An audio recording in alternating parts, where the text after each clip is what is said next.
can really not convince most of my Indian patients to do Botox, and I don't know if you guys have a similar experience with it, but generally the first thing that brings them in, or brings Indian people in general in, or their first cosmetic concern is under-eye circles, and it usually starts in their 30s, and that's usually the sort of the gateway to coming into your cosmetic practice. I find that Fraxel's a great diagnostic tool to find out where exactly the pathology is on the under-eye circle. In my experience in these patients with acne scars, it literally takes months to years before you see the fruits of the treatment. It's not immediate. So you could do a series of 3 or 4, and they actually look better 3 to 5 years later than they looked, if their acne has stopped, than they looked immediately after. So now here are some of the things you can talk them into.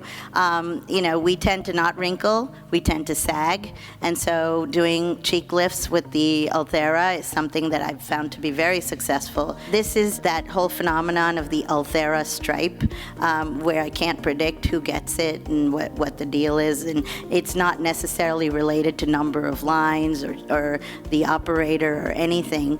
I had said immediate treatment is antihistamine and a strong cortisone cream immediately after treatment, but if they don't contact you until day 3 or 4, that's kind of all out the window, and so it's important that you know what to do after that, and I find that salicylic acid peels do very well with that. And then with all that being said, obviously we are going from the Indian subcontinent to all over the world now, and now we're 2nd and 3rd generation, and I think we're adopting more of the places that we are going to, and so that may or may not change. So cultural preferences may or may not be more important in the future, but social media experts still tell us that targeting works, and so if you're going to advertise or to market to this population, keep that all in mind. So in many ways, lasers in skin of color can be our best friend. They can do transformative things, treat all sorts of aesthetic concerns across a range of skin types.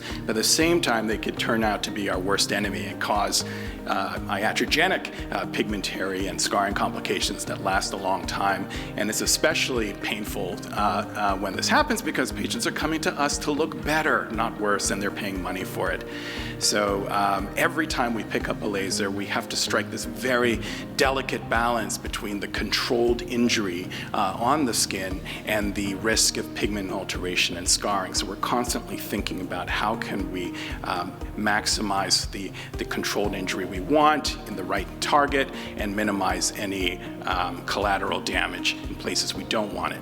So it's important not to get complacent, though. Despite all the great things we can do, don't get complacent, because the consequences of being a little overly aggressive or using the wrong device are pretty serious for the patient that you're treating. So if you grab the suboptimal device for a given patient skin type, you can end up with complications like this.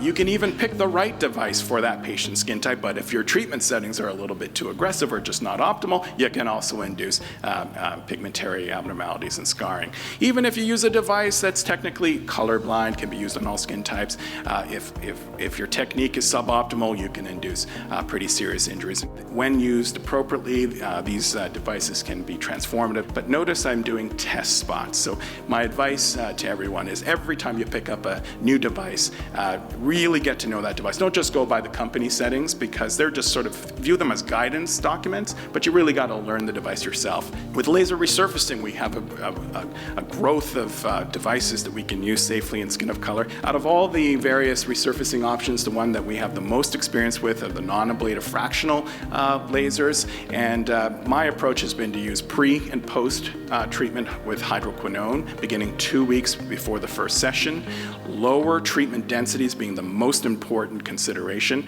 and strict sun protective behavior. A real game changer over the past few years has been the development of a low energy fractional 1927 diode laser, which is sort of a sweet spot as far as very low density that can be used safely with very low risk across the spectrum of skin types, and also gives us efficacy when it comes to treating pigmentary disorders. So taken together, while laser procedures do indeed have higher risks in darker skin, study the device in your own patient population and perform test spots, many test spots over time, to really get a sense of the range of safe and effective parameters. Thank you.